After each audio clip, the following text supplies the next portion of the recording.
Depuis quelques jours, le lac de Guerlédan a retrouvé son niveau d'eau habituel. La Fédération de pêche des Côtes d'Armor en a donc profité pour procéder au rempoissonnement. Une opération pilotée par EDF. Il y a deux éléments qui sont importants. Il fallait qu'il y ait assez d'eau pour les poissons, assez d'eau pour accéder avec le camion aussi pour aller mettre les poissons.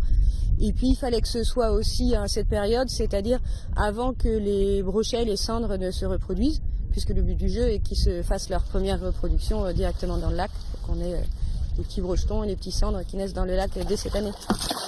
Sur le mois de janvier, ce sont 9 tonnes de carnassiers et de poissons fourrages qui seront réintroduits dans les profondeurs du plus grand lac breton. On rempoissonne l'hiver parce que c'est la période où les poissons sont les plus, les moins fragiles à des transvasements comme on a fait aujourd'hui, à des manipulations.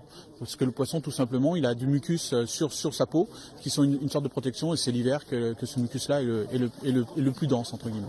Grâce aux 6 mois de vidange, ces brochets, ces cendres et ces perches vont pouvoir évoluer dans une eau aux conditions idéales. C'est vrai que quand un plan d'eau est vidé, il y a une reprise de la végétation sur le sol qui fait qu'il y a énormément de nourriture derrière, et donc cet apport de nourriture assez exceptionnel favorise une explosion de la population de poissons blancs, de gardons, de cyprinidés, qui derrière génère une explosion de la population de carnassiers. Des aménagements au niveau des zones de stationnement et des cales de mise à l'eau ont également été réalisés pendant la sec.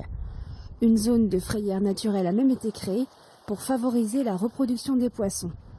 Tous ces travaux répondent à un objectif. C'est de faire de ce site et de tous les sites périphériques une véritable destination pêche, avec à Guerlédan une retenue plus axée sur la pêche des carnassiers, qui est aujourd'hui une pêche qui attire beaucoup de pêcheurs, mais aussi tout un éventail de pêches différentes de grande qualité.